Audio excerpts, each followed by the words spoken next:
The notary placed an envelope on the table and said, "Miss Cole, before we continue, your uncle asked that this be given to you personally, not to the other heirs, only to you." Sarah looked at the envelope, an ordinary white envelope. On it was her name, written in Uncle Richard's familiar handwriting, even letters, an old-fashioned slant to the right. "When did he leave this?" she asked. "2 days before he died. He came especially." Sarah took the envelope. She didn't open it. She put it in her bag. The notary, a thin Croatian man of about 60, in an expensive suit inappropriate for the weather, looked at her expectantly. "We can continue," Sarah said. But she already knew that tonight, everything would change. Because Uncle Richard never did anything by accident. And if he left the envelope only for her, that meant there was something in it the family shouldn't know. Good day, friends. Let us know in the comments where you're watching this video from. Don't forget to subscribe and give the video a like. This story is a work of fiction. All characters, events, and coincidences are fictitious. Any resemblance to real people or events is purely coincidental. But at its core, it's based on what happens to people around the world every day. So listen up. This story began in an old notary's office on Ul, pred Dvorum Street in Dubrovnik, in a city where stones remember more than people. This is the story of a woman who came to sort out an inheritance, and instead discovered that her uncle had lived 2 parallel lives, and that one of them was the real one. Dubrovnik in November is a different city than it is in July. In July, there are 40,000 tourists a day. Cruise ships obscure the horizon, and the narrow streets of the old town, the Stradun, the main pedestrian thoroughfare, are literally jam-packed. In November, it's quiet. The tourists have almost completely left. The locals remain, a few thousand people who live in the old town year-round, in houses whose walls remember the Venetians, Turks, French, and Austrians. Cafes close early. There are few yachts in the harbor. The Adriatic in November is gray and restless. Sarah Cole flew to Dubrovnik on November 23rd, from London via Zagreb. Direct flights to London in winter are almost non-existent. She knew this because she'd researched them in advance. She took a week off, a difficult task in her line of work. A military lawyer at NATO headquarters in Brussels doesn't take vacations lightly. But Uncle Richard's death was reason enough. Richard Cole, her father's older brother, died 3 weeks ago. A heart attack. He was 72. He lived in Dubrovnik for 31 years, from 1994 until the end of his life. He arrived as second secretary of the British consulate at a time when Croatia was just emerging from the war and rebuilding Dubrovnik after the siege of 1991 to 1992. Then he stayed. He retired as a diplomat in 2008. He stayed. He said he fell in love with the city. He said Dubrovnik was the most beautiful place he'd ever seen. No one in the family particularly objected. Richard was always a man of character who did things his own way. Before Dubrovnik, Richard had a diplomatic career. He graduated from Oxford in 1971 with a degree in history. He joined the Ministry of Foreign Affairs.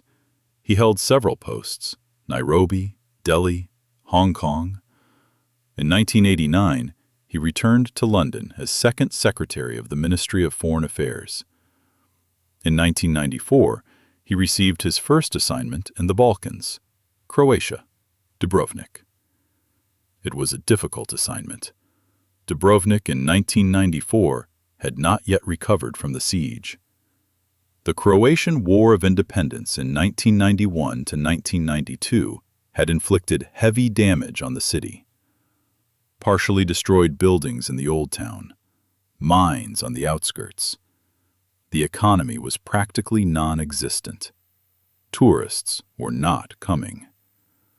The international community was watching closely. The British consulate in Dubrovnik was part of this watch. Richard arrived in 1994 as a professional. A year later, he fell in love with the city, not because it was beautiful, but because in this city, in these people, in this special spirit of a small community that had survived, there was something that was missing in London, Nairobi, Delhi, Hong Kong. Something human, simple, direct. The Croats in Dubrovnik in 1995 and 1996 were people who had survived the siege, who had lived in basements under fire, who had lost homes, friends, relatives, and who had stayed, who hadn't left. This was a special quality of people Richard had never met before. He started learning Croatian, not for work, but for himself. He attended lessons with a local teacher. He learned slowly. Croatian is complex, with 7 cases and stresses that are impossible to predict. But he learned. After a year, he spoke enough to converse in the market. After 3, he spoke enough to joke. When his consular contract expired in 1998, Richard secured an extension. Then another. In 2008, he officially resigned. He bought a small house. He stayed. By this time, he had lived with Andrei Cavallo for 12 years. Andrei Cavallo arrived in Dubrovnik in 1995. He was 43 years old, an architect from Trieste, a specialist in historical restoration. He worked for UNESCO, which was funding the restoration of damaged buildings in the old town. The contract was 2 years.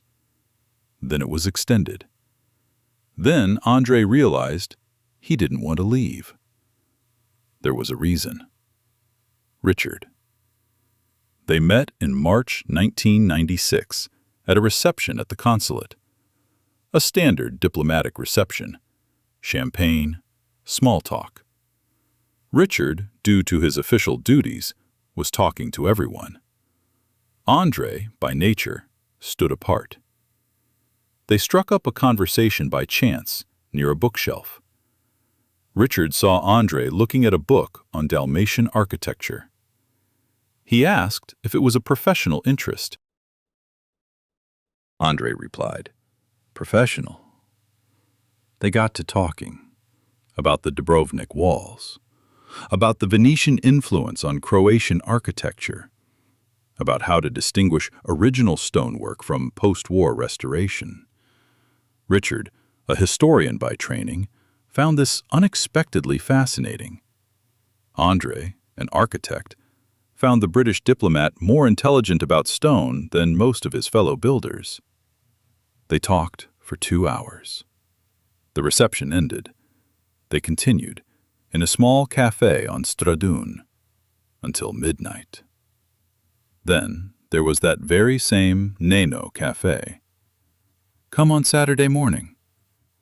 And it all began. It wasn't a big story. No scandal, no escape. Simply 2 adults, aged 43 and 44, realized they'd found each other. In a small town on the edge of the Adriatic, just emerging from the war and learning to be normal again. Things weren't easy for them in 1996. Croatia was a different country then, with different laws, a different society. Britain was different too. Richard was a diplomat in the civil service. Openness was impossible. They lived modestly, without protest. They rented separate apartments for the first 2 years. Then Richard moved in with Andrei. It was still living close to work for the family. The neighbors in Dubrovnik knew, because they saw, but they didn't interfere. This wasn't London with its nosy tabloids. It was a small Croatian town where people valued peace and mutual non-interference. They lived like this for 22 years. Every Sunday, the walls of Dubrovnik. Every morning, coffee at Nino's. Every year, one trip somewhere. Venice several times. Rome. Once London in 2008 to officially register. They returned with 2 identical certificates in a folder and told no one. It was theirs. Only theirs. When Andre fell ill in March 2018, Richard was by his side every day for 7 months. Richard was 66. Andre was 65. They knew what would happen. Pancreatic cancer is a diagnosis that leaves little room for hope, especially in its late stages. Andre didn't want aggressive treatment, only palliative care, only pain relief, only dignity. Richard agreed, because he understood, because he loved. In October 2018, Andre died in the Sveta Duha hospital in Dubrovnik. Richard was with him. Andre, on his last day, asked Richard to read aloud to him Montal, Ungaretti, 20th century Italian poetry, the kind they loved together. Richard read to the end. Richard had no children, no wife. He never married. This, too, was part of his special character, as his sister, Aunt Margaret, who lived in Bath and always pursed her lips when talking about Richard, politely put it. His family loved him, but at a distance. He came to London once a year for Christmas, bringing Croatian gifts, drinking brandy with his brother, Sarah's father, and then leaving again. He never invited anyone to his place in Dubrovnik. He said his apartment was too small for guests. No one checked. Sarah was the only one in the family who maintained regular contact with him, not through visits, but by email. They corresponded every 2 or 3 weeks, about her work, about his terrace garden where he grew lemons and figs, about books, they both read a lot, about politics, they had different views. Richard was a skeptic, Sarah a pragmatist, and this made their correspondence lively. He wrote his last letter 10 days before his death. A typical letter, about Dubrovnik in autumn, about the cats on Stradun that come closer when the tourists leave. Nothing alarming, no hints. And he died instantly. A neighbor found him the next morning. He'd collapsed at the front door. The inheritance, the house he bought in 1998 on Underworld Street in Old Town, his bank accounts and personal belongings, was divided among her father, Thomas, her aunt, Margaret, and Sarah herself, whom Richard had included in his will 10 years earlier. That's why Sarah found herself in the notary's office, with an envelope in her bag. Notary Mile Petrovich's office was located in an old building on Pred Dvorum, a small street near the rector's palace, with massive stone walls that echoed like a cathedral. Petrovich turned out to be just that, slim, 60 years old, wearing an expensive gray suit, with a quiet, professional voice. He greeted Sarah without excessive warmth, simply in a businesslike manner, which Sarah appreciated. Sarah Cole was 38 years old. She was of average height, 6 feet 7 inches tall, slender, with dark hair that she kept cut short. Not for fashion, but for comfort. At work at NATO headquarters, she wore a uniform. Off-duty, she wore simple clothes, nothing out of place. Her face was sharp, high cheekboned, with gray eyes and that special restraint of expression that comes from people accustomed to listening and not reacting prematurely. A military lawyer is a profession where reaction should only come after analysis. She graduated from Oxford Law School at 23. Then she studied at the Chiltern Military Law School. From 26, she worked with the Army, first in the UK, then in Germany, and then in Brussels. Her specialty is international humanitarian law. What happens on the borders of legal and illegal in armed conflicts? The work is hard, mentally exhausting, and rarely rewarding. Her workday at NATO headquarters in Brussels began at 7:30 and rarely ended before 9 o'clock. She worked in the legal department, which advised the command on the use of force in operations. This meant reading hundreds of pages of documents a day, writing opinions, and participating in meetings where generals with 20 years of service argued with lawyers with 20 years of education. Sarah had a knack for standing her ground without raising her voice. Everyone appreciated that. At home, she had an apartment in Ixelles, a Belgian neighborhood of Brussels. It was a one-room apartment, to be honest. Small, with one tall window overlooking a courtyard with a chestnut tree. Rent was €890. She'd come there to sleep, sometimes work until late at the kitchen table, sometimes read. Her friends were mostly colleagues. A couple of times a month, she'd have dinner with 3 or 4 people who also worked for international organizations and also lived in Brussels, not because they wanted to, but because their careers led them there. Sarah was never married. She had been almost there once. Robert, a British Army officer, had dated for 4 years. Then he was posted to Washington, she to Brussels, and neither of them wanted to give up theirs. They parted on good terms, without tragedy. That was 3 years ago. Since then, nothing serious had happened. Work filled most of her time and most of her mind. Sometimes, on the rare weekends that didn't involve any pressing matters, Sarah would sit by her high window and reflect on how her life was perfectly structured on the outside, yet completely empty on the inside. It wasn't depression. It wasn't self-pity. It was simply an intelligent person's honest observation of her own life. She had status, income, the respect of her colleagues, a professional identity. What she didn't have was warmth. That simple, everyday warmth you get when you wake up in the morning and someone's there, or when you're cooking dinner and know they'll come to the table. She didn't have that. And somehow, she stopped waiting.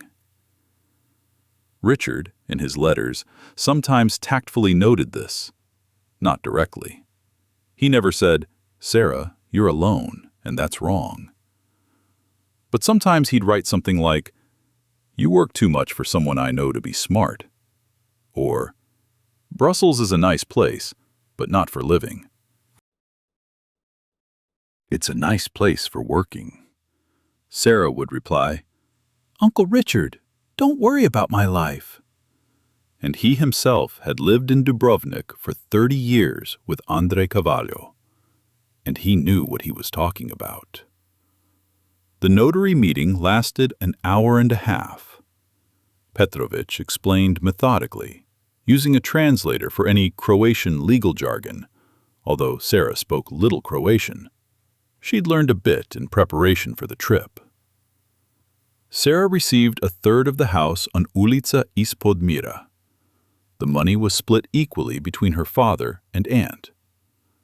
Richard had specifically stipulated for personal belongings: his library to the local Croatian school, his paintings, Sarah didn't know he painted, to the local museum, and his photo archive, specifically stated, to Sarasha Cole personally. Now that was unexpected. The photo archive is for her personally, not for her father, not for her aunt. for her. After the meeting, Petrovich walked her to the door.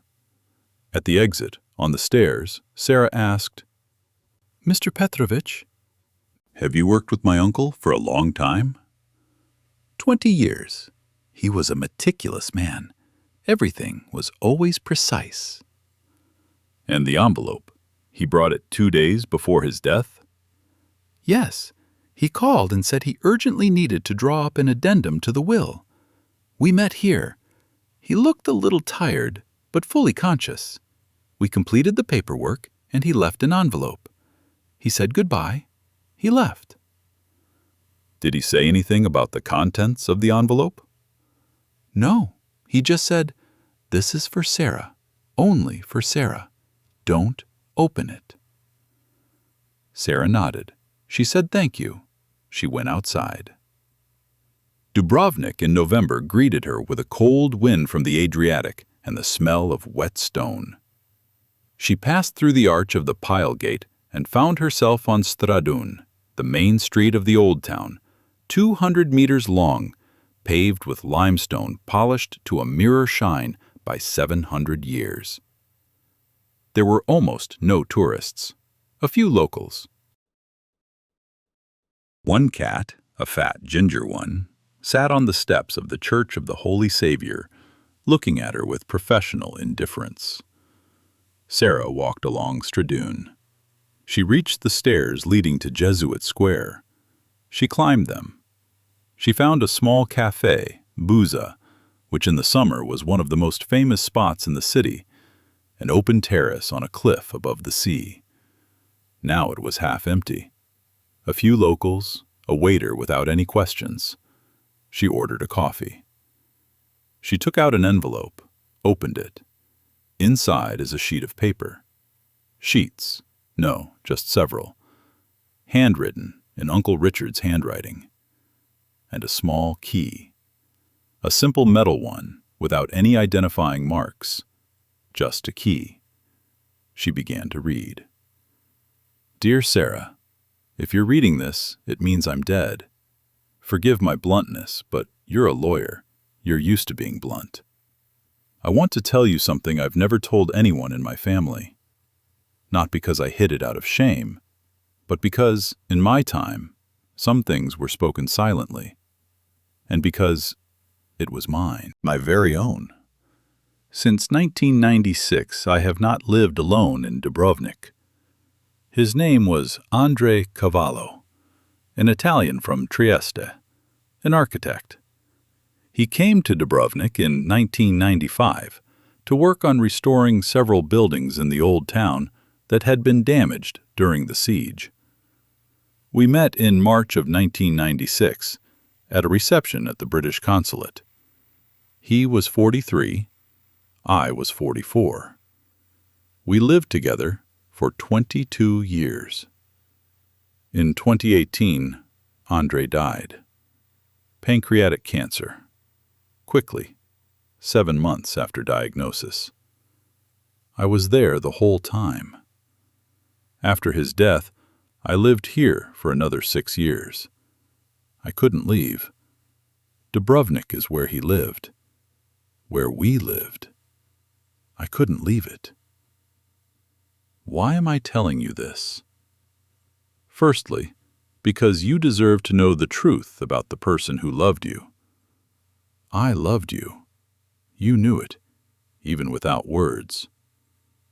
Secondly, because in my house, in the closet in my study, behind the books, there is a wooden box. The key to it is in this envelope. In the box are photographs of me and André over 22 years. And his letters to me, lots of them. I want you to keep them, not show them to anyone who wouldn't want to understand. But I also didn't destroy them. And thirdly, and this is most important, Sarah, my dear niece, I want you to meet someone. His name is Marco Cavallo. He's André's nephew, the only person in his family who knew about us. He's been living in Dubrovnik for 4 years now. He came after Andrei's death, then stayed for work. He's a good man. Andrei loved him.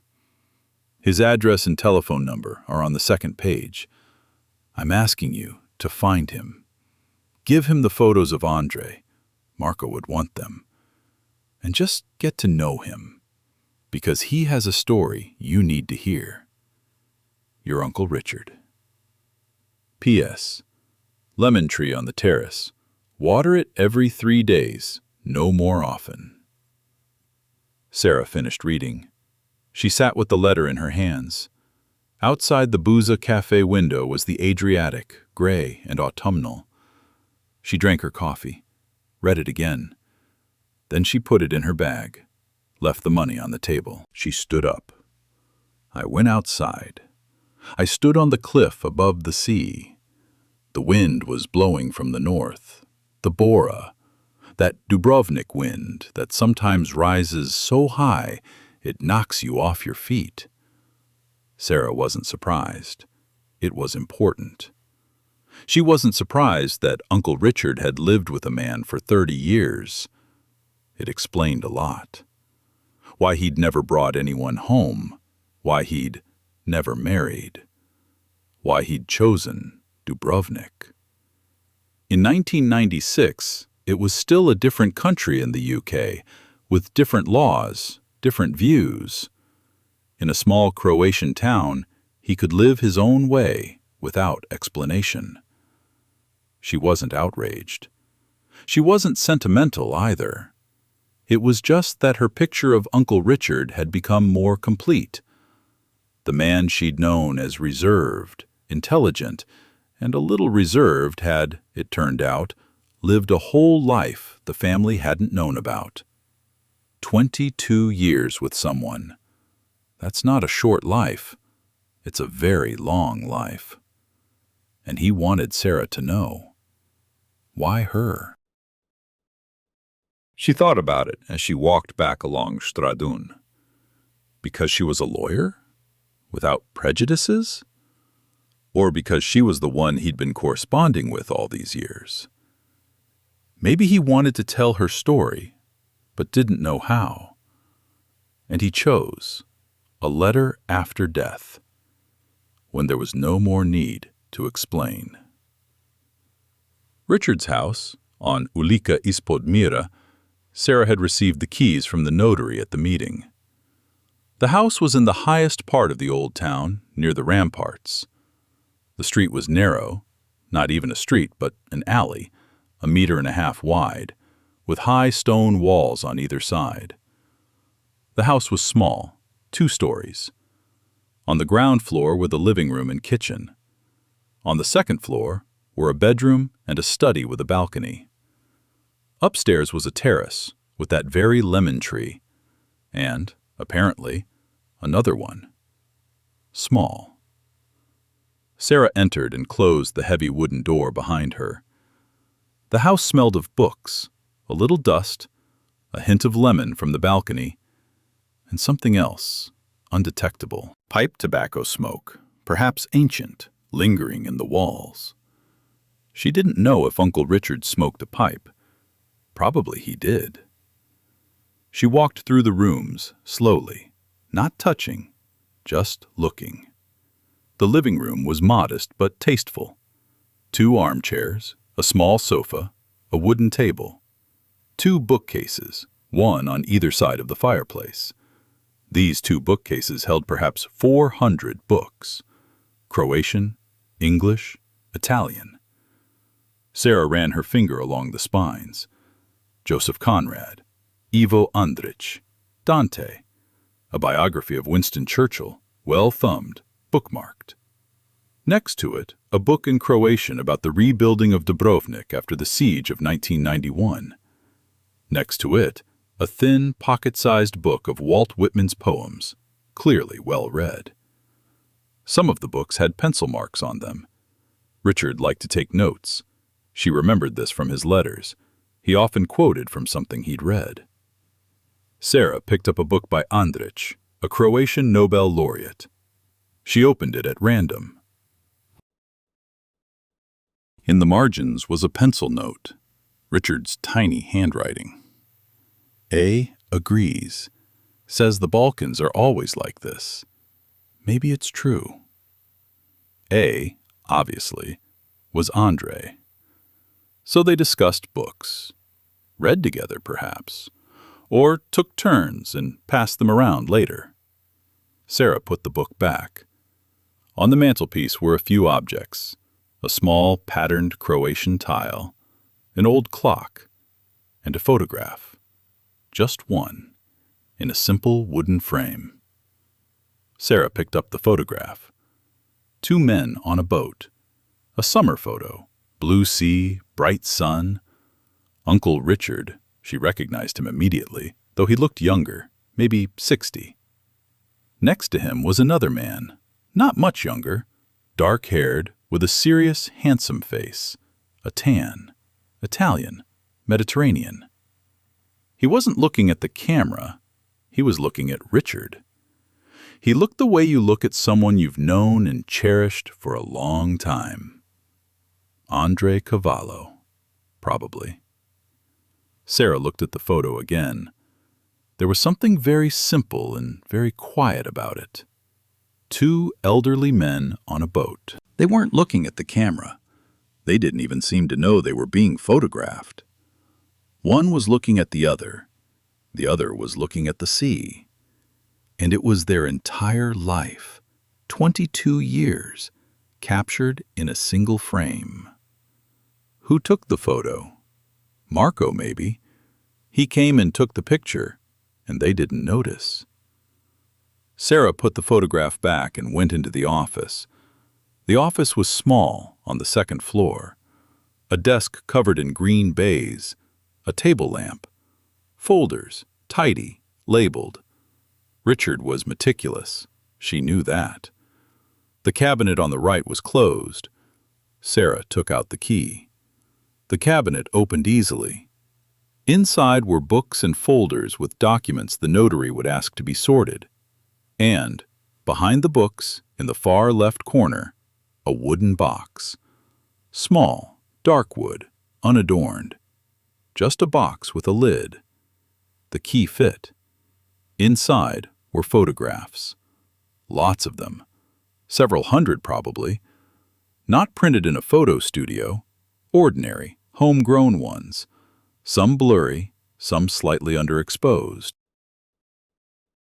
Richard and Andre, in different places, in different years. At a cafe in Dubrovnik, on the island of Hvar, she recognized them by the lavender fields. In Venice, Carnival, both wearing masks. In Rome, on some mountain trail with backpacks. At home, at the dinner table with glasses of wine. In winter, by the fireplace with books. In autumn, on that very terrace next to the lemon tree. 22 years in photographs. Sarah laid them out on the table, taking her time. She looked at some of them carefully.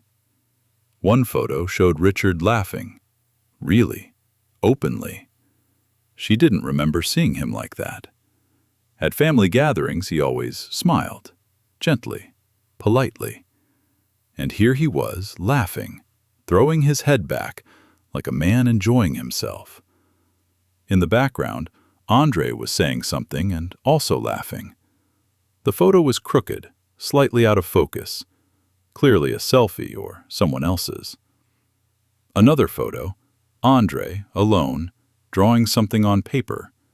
Architectural drawings, perhaps. He doesn't know he's being photographed. Focused, serious. Richard clearly took the picture. This was their life. Ordinary, everyday life. Not vacations or holidays, just life together. And the letters, neatly tied with string. There were many of them. Letters in Italian. She read Italian, not fluently, but well enough. Some were long, some were short. These were the letters of a person who thought and felt in Italian, because Italian was his true language. The letters were tender, intelligent, in places funny. This was not the solemn love of novels. This was the life of two people written in letters. One, the very first one, by date, was written in April 1996. Andre was writing to Richard. They'd apparently just met then. It was short, almost businesslike. Richard, it was nice meeting you at the consulate. If you have time, I'm often at the Café Romantic on Saturday mornings. Come by. A. That's how it all started, with coffee on Saturday morning. Andre's last letter to Richard was written in March 2018. He was already ill. His handwriting was uneven, not like his earlier letters. Brief. Richard, if something happens before we get here, know this. The best thing in my life was you. No, you. Strange grammar, I know. But you understand. A. Sarah closed the box and put it on the table. She picked up the phone. She opened the second page of Uncle Richard's letter. There was a number there. Marco Cavallo, Andre's nephew, lives in Dubrovnik. She wrote the message in English because she didn't know whether he spoke Italian or Croatian. Mr. Cavallo, my name is Sarah Cole. I'm Richard Cole's niece. He asked me to contact you. I'm in Dubrovnik this week. Could we meet? The answer came within 20 minutes. Miss Cole, I knew you'd come. Richard mentioned you. Of course. When's convenient for you? They agreed to meet the next morning. Café Oz on Bana J. Jelacic Street, outside the old walls, in the modern part of the city. Sarah spent the night at Uncle Richard's house. She could have gone to a hotel. She'd booked the Bellevue for 3 nights. But she stayed. Not out of sentimentality. Simply, home was here, and she wanted to understand it. She lit the fireplace. Richard had left dry wood in a wicker basket, as if he knew someone would come on a cold November day. She poured herself some wine. She found an unfinished bottle of Projek, a Croatian dessert wine, in the kitchen cabinet. She took a book of Whitman's poetry from the mantelpiece. She sat. The book opened to a marked page. The poem was Song of Myself. Richard had underlined one stanza in pencil. I am large. I contain multitudes.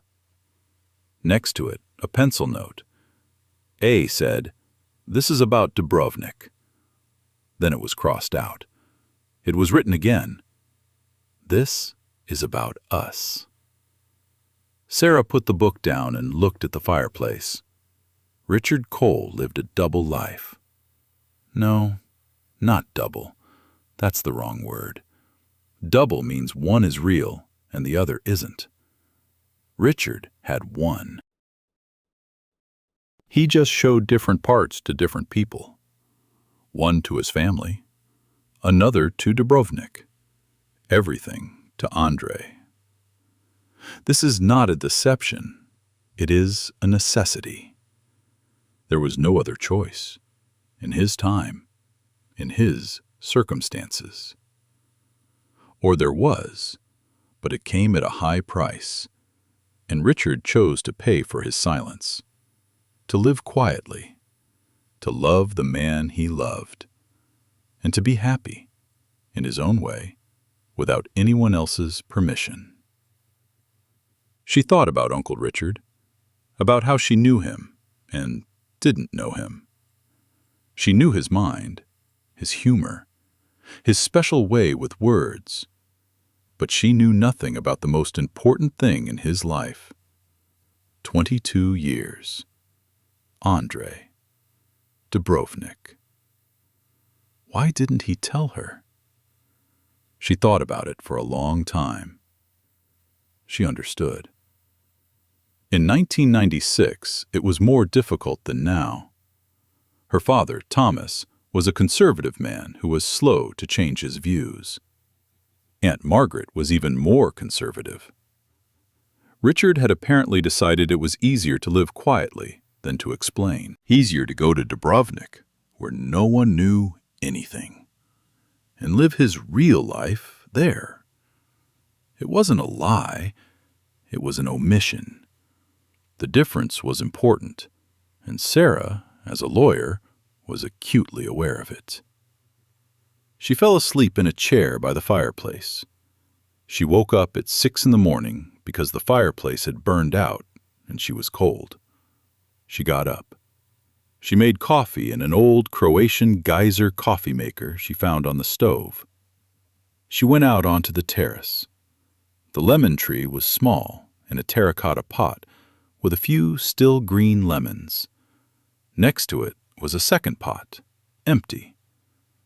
Maybe they'd grown something there. Now there was just dirt. She watered the lemon tree. Uncle Richard asked her to. At 10 a.m, I went to a meeting. Café Oz was located in the Lapad district, a 30-minute walk from the old town. It was small, with wooden tables and wide windows. In November, it was almost empty. Marco Cavallo was already there, sitting by the window. His coffee was untouched in front of him. He was younger than she expected, about 35, maybe 36. Tall, you could tell even sitting down. Dark-haired, like his Uncle Andre in the photograph. But his face was different. Open. A little tired, not from old age, but from something else. Glasses with simple frames. Simple clothes, jeans, a sweater. Not a diplomat, not a businessman. An architect, probably, she guessed from the way he looked around. A professional gaze that took in the space. Miss Cole? Marco? Yes. He stood up and shook her hand. Have a seat. I'm glad to see you, although I realize that's an odd way to put it, given the circumstances. It's okay. I understand. What would you like to order? Coffee, plain, black. The waiter brought the coffee. They were silent for a while. Then Marco said, Richard wrote to me before he died, a week before. He said his niece would be arriving soon. He asked me to meet her, to be open. Open? In what sense? He said, Marco, tell Sarah the truth. Tell her everything you know. She's smart. She can handle it. Richard knew how to give advances. It's true, Marco smiled slightly. He loved you very much. He talked about you a lot. He used to say, my niece is the only lawyer who knows how to listen. This is also a compliment with a nuance. Yes. Marco took off his glasses, wiped them, and put them back on. Miss Cole. Sarah. Can I call you Sarah? Certainly. Sarah. Did you read his letter? Yes. Did you find the box? Found it yesterday evening. Good. Then you know the main thing. I'll tell you the rest. What Richard didn't write. What I saw myself. And Marco Cavallo told. He was Andre Cavallo's nephew on his mother's side. Andre was the brother of his mother, Lucia, who lived in Trieste. Marco grew up in Trieste, studied architecture at the University of Bologna, and then worked in Milan, restoring historic buildings. In 2019, after the death of his uncle Andre, he received an offer from the Croatian construction company Reconstructa to participate in a restoration project for several buildings in Dubrovnik. He accepted. He moved. He stayed. I didn't stay just because of work. Marco looked out the window. I stayed because I wanted to understand. Uncle Andre. I loved him very much. He was a special person, and he spent his whole life here, far from our Italian family. I wanted to understand why. And do you understand? They understood right away. Richard, obviously. Marco smiled slightly. I met Richard a month after I arrived, in a cafe on Stradun. We got acquainted. He knew who I was. I understood who he was. We started talking. About what? About Uncle Andre. Richard wanted to talk about him. You see, he lived with his uncle for 22 years, and after his death, he found himself alone, without the opportunity to truly talk about him with anyone who knew Andre. Because in Dubrovnik, they were both known as the English diplomat and the Italian architect. The neighbors knew, some friends knew, but no one from the family, neither Richard's nor Andre's, knew. Except you. Except for me. Uncle Andre told me when I was 25, himself. He called and invited me to Dubrovnik. It was 2009. Richard was 67. My uncle was 66. I arrived, and my uncle said to me, Marco, I want you to meet Richard. This is the man I live with. I met him. I spent a week with them. I saw how they lived. I realized this is real life. Not a pretense, not temporary. The real thing. Marco took the coffee and drank it. Then I came every 2 or 3 years. I saw them. I corresponded with my uncle. Richard gradually began to write to me, too.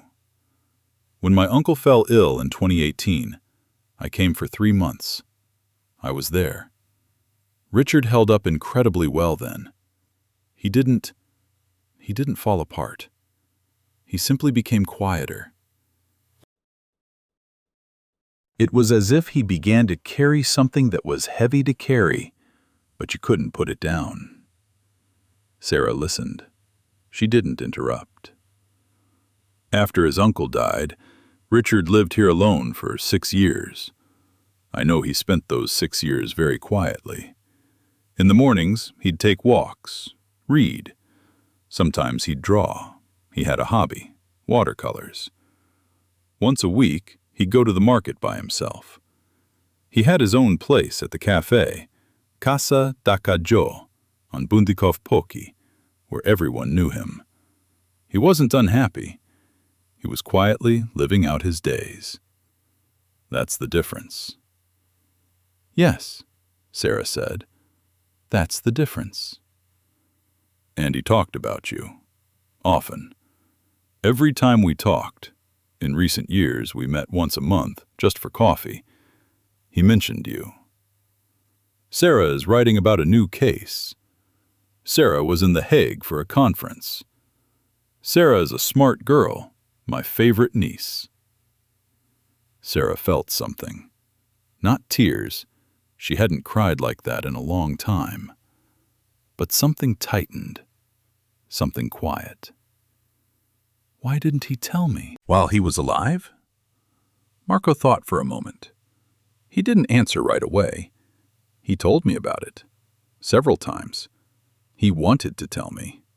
Especially in the last 2 years, after my uncle's death. But he always found reasons. A letter, not it. A phone call, not it. Coming over. It was hard to explain why. And then he told me, Marco, maybe it's better. After. After death, when it no longer matters who says what, who takes it. When you can simply tell the truth, without consequences for him. It's his choice. I respect it. I thought you'd say that. He thought so too. They were silent. Outside the window was Dubrovnik November, with rare passers-by and a gray sky. Marco, can I ask you a personal question? Certainly. Why did you stay in Dubrovnik? Not just because of work, you said, but 4 years. That's a long time. Marco was silent for a moment.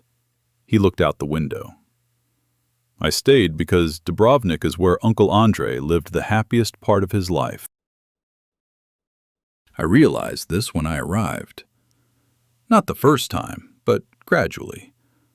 Dubrovnik, this specific city, these specific streets, this sea, it was all part of who Uncle Andre was in those years. I wanted to understand it. Not as a tourist, but as someone who loved him. And did you understand? Partially.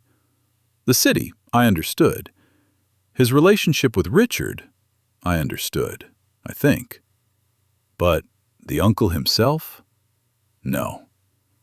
You can't fully understand a person. You can only get close. This is true for all people. Yes. Marco looked at her. Sarah, Richard told me that as a lawyer, you're used to dealing with documents, with evidence, with facts. Is that true? Is it true? Then I'll tell you something that might surprise you. Uncle Andre and Richard didn't just live together. In 2008, when Richard retired from the diplomatic service, they registered a civil partnership. In the UK, because it was already possible there. They made a special trip to London. 2 elderly men, 65 and 66. They registered. And then they returned to Dubrovnik. Richard didn't tell anyone in the family, but he had a partnership certificate. It's in his documents, in a folder with personal papers. You'll probably see it. Sarah nodded. She made a mental note to check the folders. Thank you for telling me. You're welcome. Marco took the last sip of coffee. Sarah, I understand this is a lot at once. If you want time, that's understandable. But if you want to talk more, I'm here. And I can show you places that were important to them, if that's what you need. Sarah thought for a second. I would like that, yes. They met again the next day. Marco arrived at the house on Ispodmira Street at 10 in the morning. They set off on foot, following a route Marco apparently knew by heart. This is the cafe where they had breakfast in the morning, every day for 30 years. The owner is the same. His name is Neno. He remembers them. They walked in. Nino, an older man with a broad smile, saw Marco and hugged him. Then he looked at Sarah. He said something in Croatian. Marco translated. He says, "You look like him, like Richard. Something in the eyes." Sarah smiled. For the first time since the start of this trip, she smiled genuinely. Tell him thank you. They were drinking coffee at the same cafe. Nino brought them Croatian paštaceta, small sandwiches, without ordering. Richard always got these in the morning, he said through Marco. Over breakfast, Marco described Andre's work in Dubrovnik in more detail. When Andre arrived in 1995, the city had just emerged from a siege. Several quarters of the old town were destroyed or damaged by shells. International organizations assisted with the reconstruction. Andre worked for UNESCO and the Croatian government, restoring churches, palaces, and residential buildings. It was painstaking work. Every stone had to match its historical counterpart. Andre knew medieval stonework better than any of his Italian colleagues. He had a dissertation on Venetian architecture, and Dubrovnik's architecture was essentially Venetian. My uncle said Dubrovnik surprised him. He thought it would be a nice 2-year project, but it turned out to be his whole life, because he fell in love with the city, and with Richard, who lived there. They both fell in love with Dubrovnik? Richard, earlier. He arrived in 1994. He said that when he first saw Stradun, he knew he wanted to live here. Not now, not forever, but someday. And that someday came. After the cafe, Marco took her to the walls. The Dubrovnik walls, 2 kilometers along the perimeter of the old town, rising up to 25 meters, with watchtowers and views of the sea on one side and tiled roofs on the other. In winter, there are almost no tourists, just wind, stone, and sea. They walked here every Sunday, around the entire perimeter, my uncle told me. 2 kilometers, an hour and 20. Not fast, slowly, with stops. Richard knew the history of each tower. He told my uncle. My uncle looked at the structures and said what and how could be strengthened. An architect. They complemented each other. Very much so. Richard is a historian by training, in case you didn't know. My uncle is an architect. One saw history, the other saw construction. Together, they saw everything. They walked along the walls. The wind was steady, cold, but not fierce. The Adriatic below was gray and calm. The island of Lokrum was visible on the horizon, dark, wooded. Marco, tell me about Uncle Andre. What was he like? Marco thought for a moment. He didn't answer right away. He took his time with his answers, Sarah noticed. That was a good quality. Uncle Andre was a quiet man, not withdrawn, quiet. He didn't like noise. He loved working with his hands. He restored buildings, literally rebuilt old walls. It was physical work. And he loved to cook. Italian cuisine, of course. When I visited them, Uncle Andre always cooked himself. For a long time, with pleasure. Richard didn't know how to cook at all. Uncle Andre cooked for both of us. Richard couldn't cook, I know that. He always came to London for Christmas and ate enough for 3 because, as he said, I eat chaotically all year. So his uncle fed him well. Probably. Sarah stopped at the Minchetta Tower, the highest point of the wall. She looked out to sea. Marco, how did you cope with his death? Uncle Andre's. Marco stopped nearby and looked at Lokrum for a long time. It was hard. Uncle Andre wasn't the closest person in the usual sense. We saw each other rarely. But he was the person who accepted me for who I was. When I was 25, and I told him something important about myself, he was the first in the family to say to me, Marco, this doesn't change anything. Not because he had to, but because he knew what it meant. Sarah looked at him. She understood. She didn't ask again. He was an important person for you. The most important. Besides Mom, maybe. They were silent. The wind drove the clouds. The sea stirred. Sarah, can I ask you something too? Certainly. How are you coping with what you learned about Richard? Sarah thought.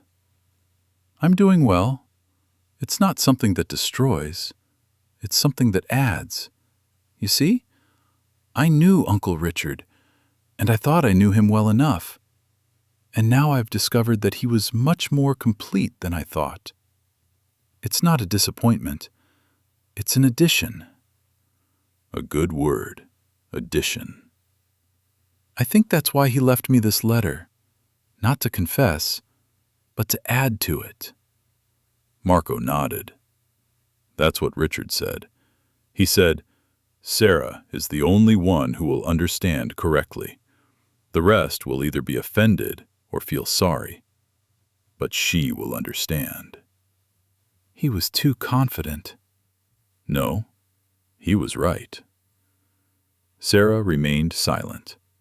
They spent a few more hours together. They stopped at the Basilica of Saint Vlas, the patron saint of Dubrovnik. It was small and baroque, with a golden altar. Andrei loved it. He said it wasn't the most beautiful architecturally, but it was the most alive. Because people still come there. We visited the Dominican monastery, large, with a courtyard and orange trees. Richard loved to read here in the summer, in the shade, with a book. We passed Richard's house from the outside.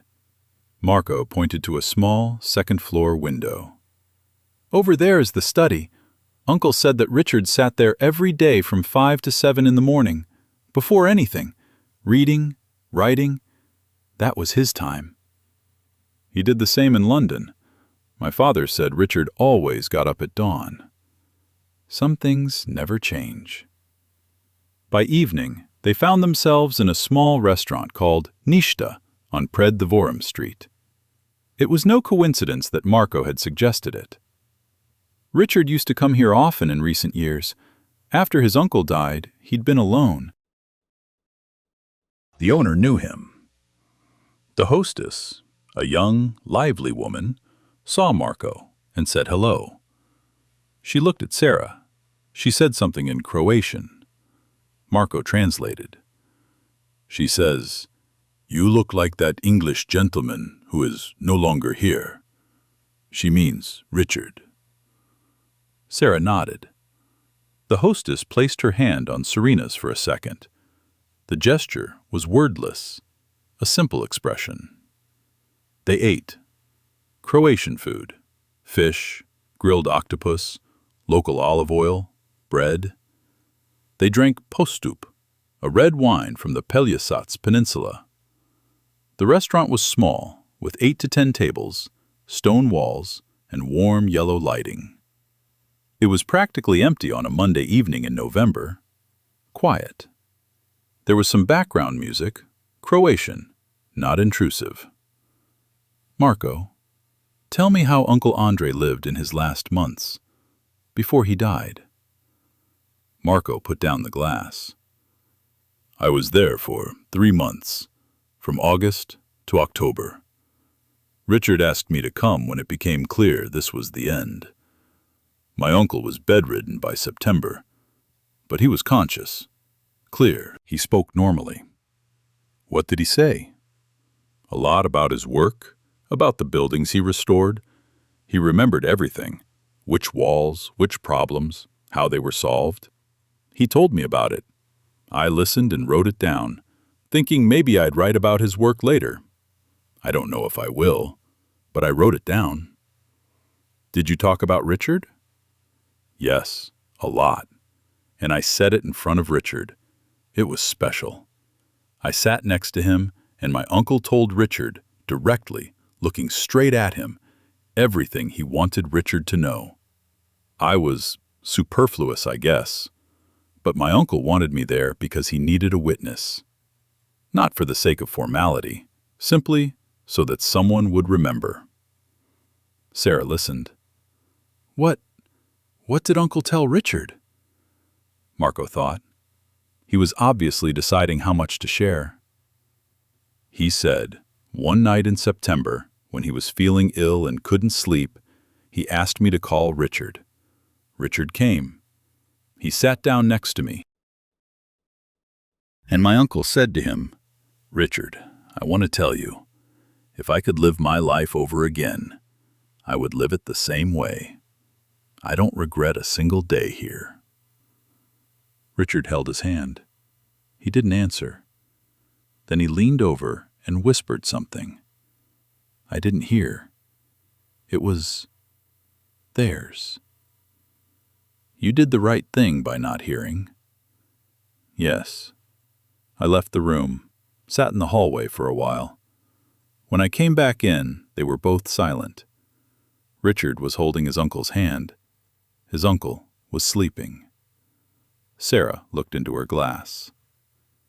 "Marco, you, as someone who saw it all, what do you think? Richard, was you happy?" "I think so. Not my whole life. There were probably periods when it was hard. Hiding it is exhausting. I think. But with my uncle, yes, it was happy, as far as that word can even be applied to real life. How much? I think happiness isn't a constant state. It's moments. And when there are enough of these moments, that's a happy life. Richard and my uncle had many such moments over the course of 22 years. You know how to speak precisely. Architects are used to it. For us, every word in a drawing matters. Good comparison. This is not the first time I've used it. They finished their wine. The hostess brought a small dessert, unordered. From me, she said through Marco, for Richard's family. Marco, will you live in Dubrovnik? I don't know. The contract is for 2 more years. After that, I'll see. Maybe I'll go back to Milan. Maybe I'll stay. Dubrovnik is a good place to work, and I'm already used to it. Alone? I have friends here, colleagues. It's not lonely. I didn't mean literally alone. I meant without, I don't know. Without love? I put it too bluntly. No, that's a normal question. Marco smiled. Without love, yes. Without, for now. This for now is optimistic. It's realistic. I'm 35 years old. Not old.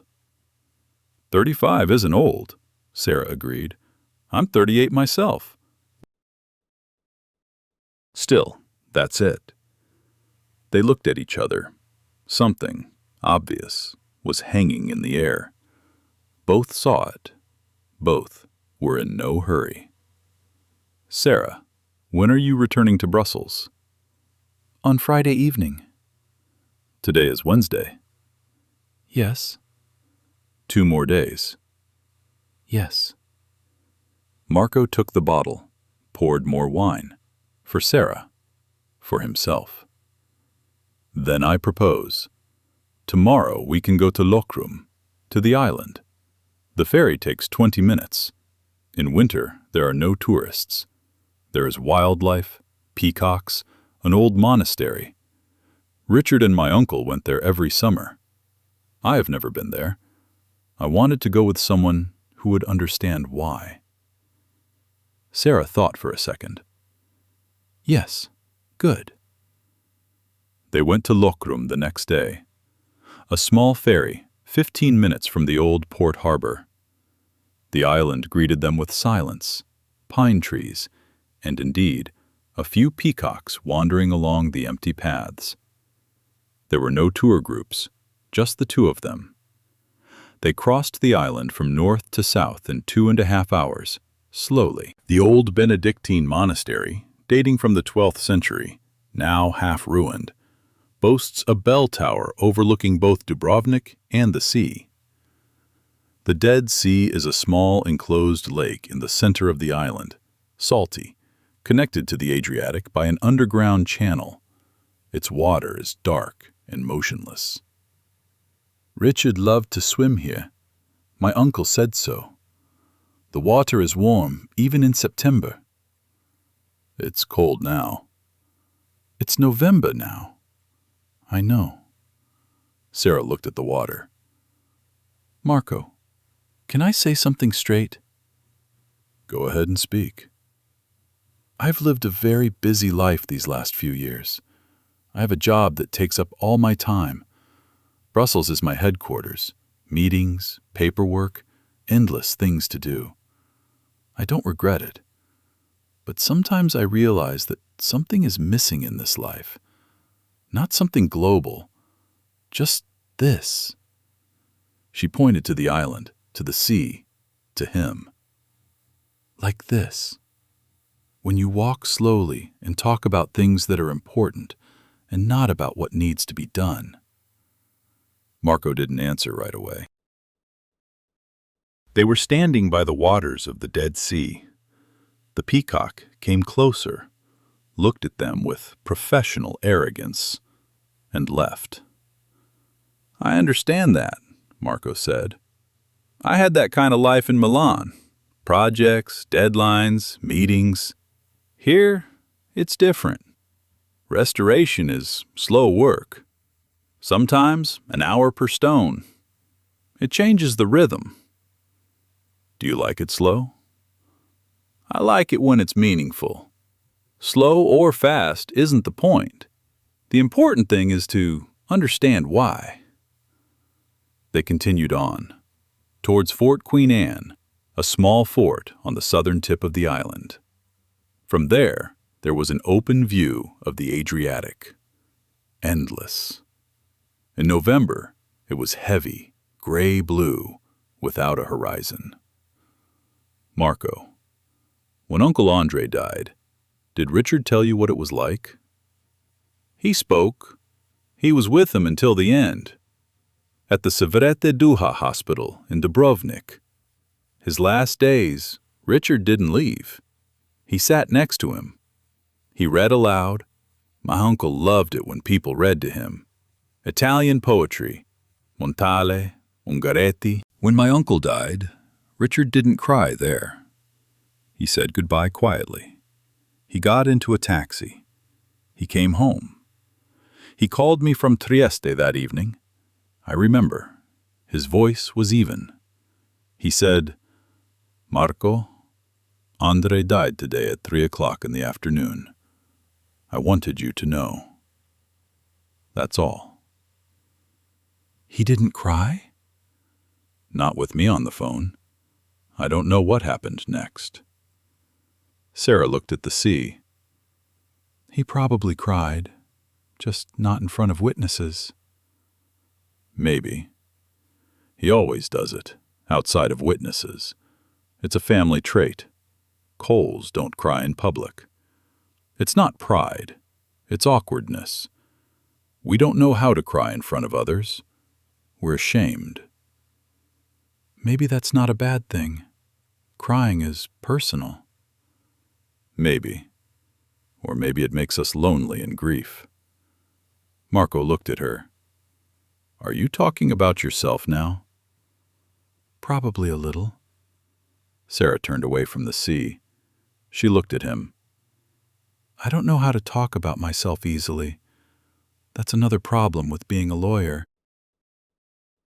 You get used to hiding your position. I noticed. But, you say, this is already good. Yes, with you, I say. It's strange. We've known each other for 3 days. Sometimes it's easier with a stranger. No history, no expectations. That's wise. Sarah smiled slightly. You often say that. Wise. This is Dubrovnik. Here, everyone becomes a little wiser, or thinks they do. They laughed. For the first time in a long time. Easy. Simple. On the ferry back, they stood on the deck. Dubrovnik was approaching. Stone, white, with fortress walls and red roofs reflected in the water. It was a beautiful city. That was obvious. Marco, was Richard happy here? I think so. Not always. There were difficult moments. The war was close by. He was already living here in 1991. He saw the aftermath of the siege. Then there was the death of his uncle, which he experienced alone. But, in general, yes. He himself once told me, Marco, I found in Dubrovnik what I thought didn't exist. A person you want to wake up with every day. That's a big deal. This is very big. Yes, and he knew it. He knew how to appreciate what he had. That's a rare quality. Sarah was silent. She was thinking. On Friday, she was flying out of Dubrovnik. Getting ready took up the morning, packing, locking up Richard's house, leaving the keys with a neighbor, Signora Pasic, with whom the notary had arranged until the house issue was resolved. She watered the lemon tree again. She stood on the terrace with a watering can and thought that Richard had probably thought of this too. A lemon tree in November doesn't need frequent watering. Once every 3 days is rare enough. He'd written, "Water once every 3 days." It was the rhythm of return. If she thought about the lemon tree, she would return. Diplomat. Thought of everything. Sarah, before leaving, walked through the rooms once more. The living room, the books, the armchairs in which Richard and Andre had probably sat on long evenings. The fireplace. A photograph on the shelf. 2 men on a boat. She took the photograph. She stood with it for a moment. Then she put it back. Then she took it again. She put it in her backpack.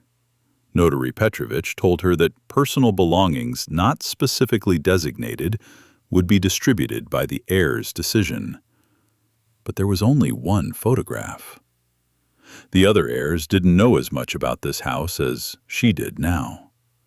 She would take this photograph. This wasn't a legal decision. It was simply the right thing to do. There was one more thing in the house that she noticed only now.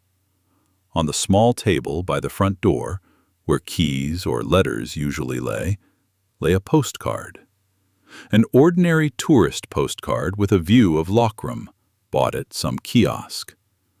On the back was Richard's handwriting, a few words, addressed to no one, simply written. Dear Andre, the ferry runs less frequently today. It's winter. I was looking at Lockram from the port, thinking of you. As always, R. She didn't know when it was written. Maybe last year. Maybe a year ago. The date isn't mentioned. She took the postcard, too, and put it in her backpack next to the photograph. Signora Pesic, a neighbor, an elderly Croatian woman in her 70s with short gray hair, opened the door when Sarah knocked. She took the keys. She said something in Croatian.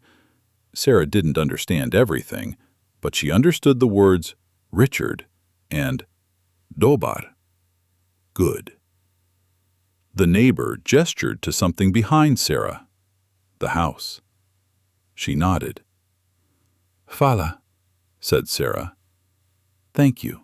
She knew that in Croatian. Signora Pesic hugged her, briefly, tightly, motherly. She let go. Sarah walked to the taxi. Before leaving, she picked up a photograph of Richard and Andre on a boat from the table in the living room. She put it in her backpack. Then she took it out. She put it back. Then she took it again and didn't return it. Not because she had to. She just wanted to. Marco met her at the Pyle gates. She'd asked that evening via text. Just to say goodbye. He showed up, wearing the same sweater. He brought a small jar of Croatian olive oil from Istria. Uncle Andre loved it. The best oil in the country, he said. Thank you. Sarah took the jar. Marco, I'll probably go back to Dubrovnik. Not anytime soon. But I need to sort out the house and the paperwork. It'll take a few months. I know. Croatian bureaucracy is slow. And I would like to meet again when I arrive. Marco looked at her. He didn't answer right away. I'd like to, too. Pause. Sarah, can I write to you? Just like that. Not about the house. Yes, I can, she said. I'll answer. They said goodbye, shook hands. Then Sarah almost left, but turned around. Marco, one question. Yes? Uncle Richard. He asked you to meet me. He said, why you? Why not someone else? Marco was silent. Then, almost inaudibly, he said, Marco, you'll understand her. because you're alike. Both are too serious to talk about simple things. Both are too smart to ignore it. Sarah looked at him for a long time. He planned everything in advance. All. Diplomats, she said. Always. She left through the gate. Marco watched her until she disappeared around the corner of the street. On the plane from Zagreb to London, Sarah sat by the window. She watched the Balkans descend, giving way to the Alps, then to the plain. She thought. She called her father from Gatwick Airport while waiting for her connecting flight to Brussels. Thomas Cole answered the second call, a 70-year-old former engineer who lives in Hertfordshire in a small house with a garden where he grows apples. "Sarah, how did it go?" "Okay, Dad. Everything's fine." "Is the notary normal?" "Very professional. We'll sort it out at home. I'll send you the documents." "Okay." A pause. "Sarah, how's Dubrovnik itself? Have you seen Richard's apartment?" "Yes, I spent 2 days there." "How is she?" "Not big, but full of character. Lots of books. Nice views." Pause. "Dad, I want to tell you something. About Richard. Can we talk?" Silence on the other side. Thomas Cole was an intelligent man, though he didn't show it. He heard something in his daughter's voice and realized this was a conversation he needed to listen to carefully. "I'm listening." "Sarah told me." Briefly, without unnecessary details. "Andre, 22 years old, civil partnership. An envelope with a letter." Thomas was silent for a long time. Then he said, "Sarah, I'm not surprised." "Is it true?" "Richard has never been a man who explains himself, ever since childhood. He's always lived separately, in his own way. I thought he was just like that, independent. Apparently, there were other reasons." "Are you okay with this?" "Sarah, I'm 70 years old. I've lived my life. Richard lived his. He didn't hurt me. He didn't betray the family. He just didn't tell. That's his right. He didn't have to tell. Not even you." "He wrote only to me." "Because you know how to keep important things. Not because others are bad, but because you are like that. Always have been." Sarah closed her eyes for a second. Her flight was announced in 20 minutes. "Dad, I want to go back to Dubrovnik, maybe in the spring, to finally sort out the house." "This is right."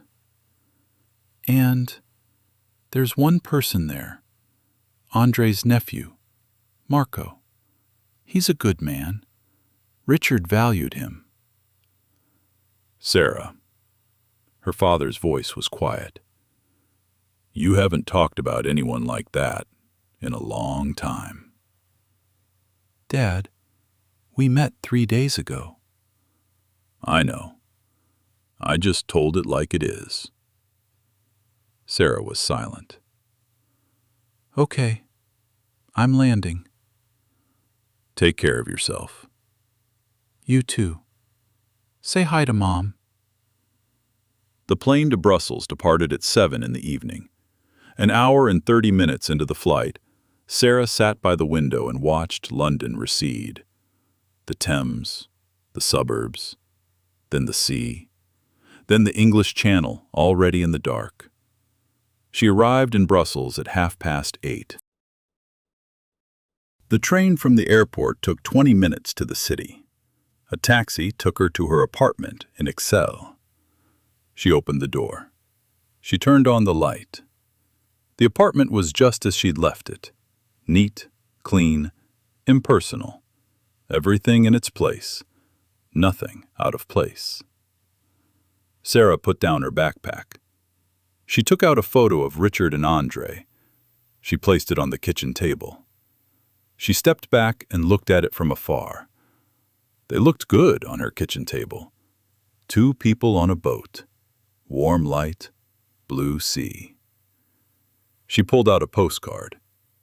Dear Andre, the ferry runs less frequently today. It's winter. I was looking at Lokrum from the port, thinking of you. As always, R.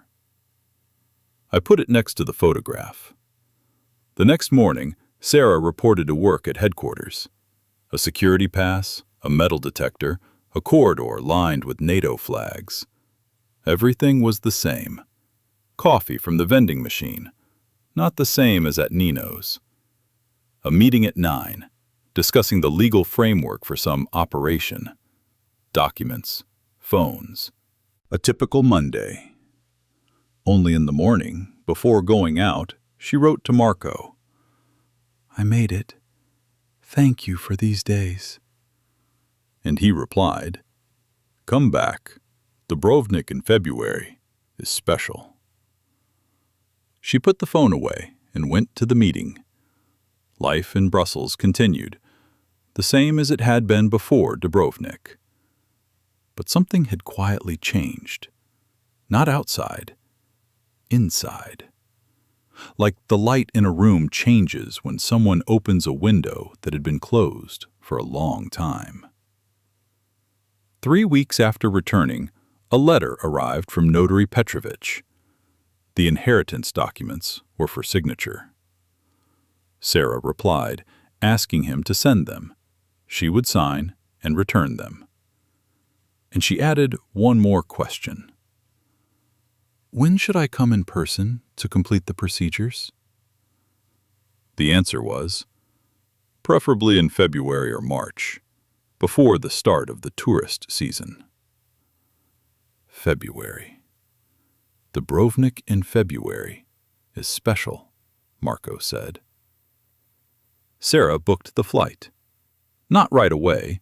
It took 2 weeks of deliberation.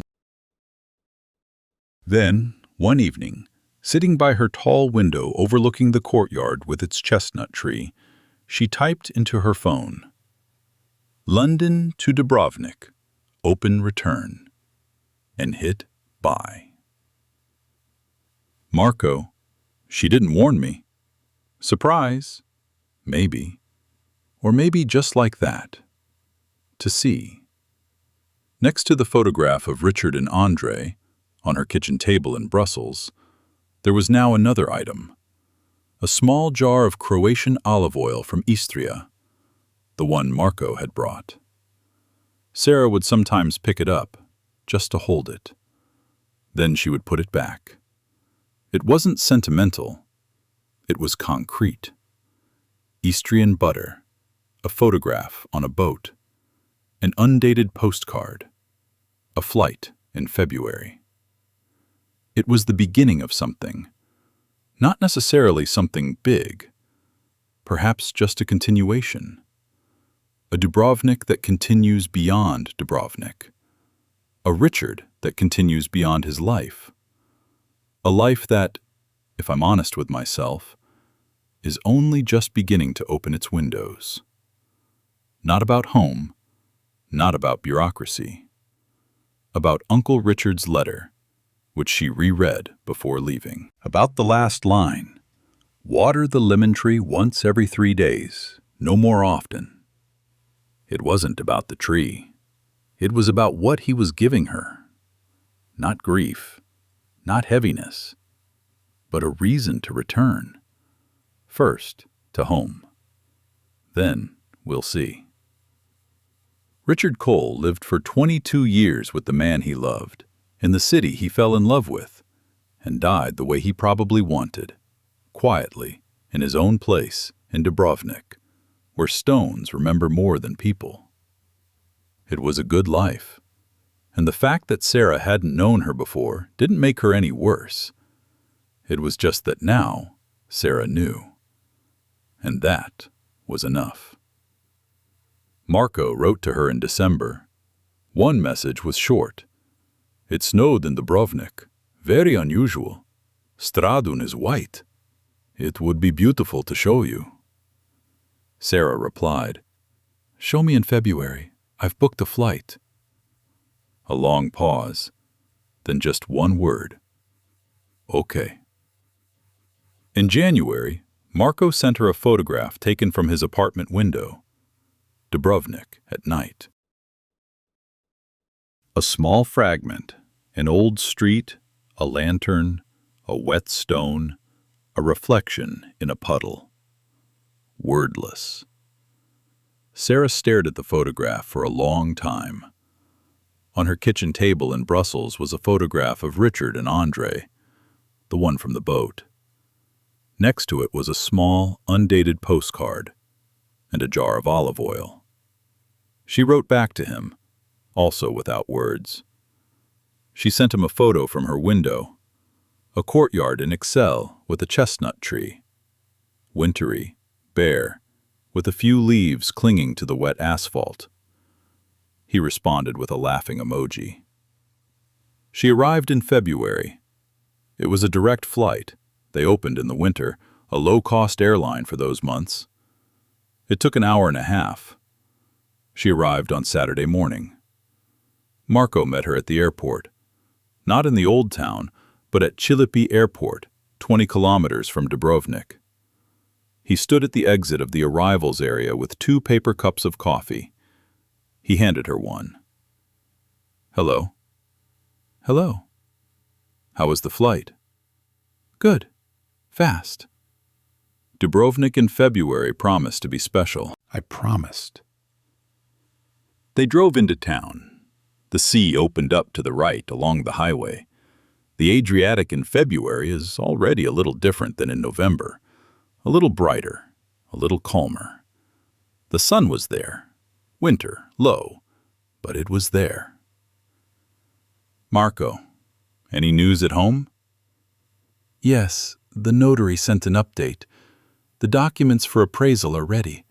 We need a meeting with you and one other heir. Dad won't go. He trusted me completely. Then only you. I can stay for a week. Okay. Me too. I'm in no hurry. They drove in silence for several minutes. Outside the window, winter Dalmatia was visible. Olive groves, stone walls, small villages. Marco, I want to tell you something. Speak. For 3 months, starting in November, I thought about Dubrovnik every day. Not about home, about the city, about the walls, about Café Neno, about the Dead Sea on Lokrum. This is not normal for someone who spent 5 days here. Marco was silent. Then, for some places, that's normal.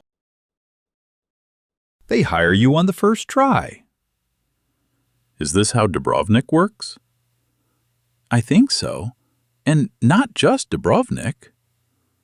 Sarah looked at him, then at the road, then at the sea. Not just Dubrovnik, she repeated quietly. No. Dubrovnik appeared on the horizon, a small white dot on a peninsula between the sea and the mountains. Then, closer, the walls, the towers, the red roofs. Sarah smiled. Richard was right after all.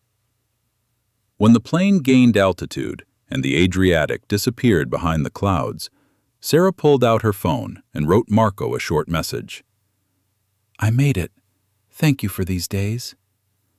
He answered quickly. Come back. Dubrovnik in February is special.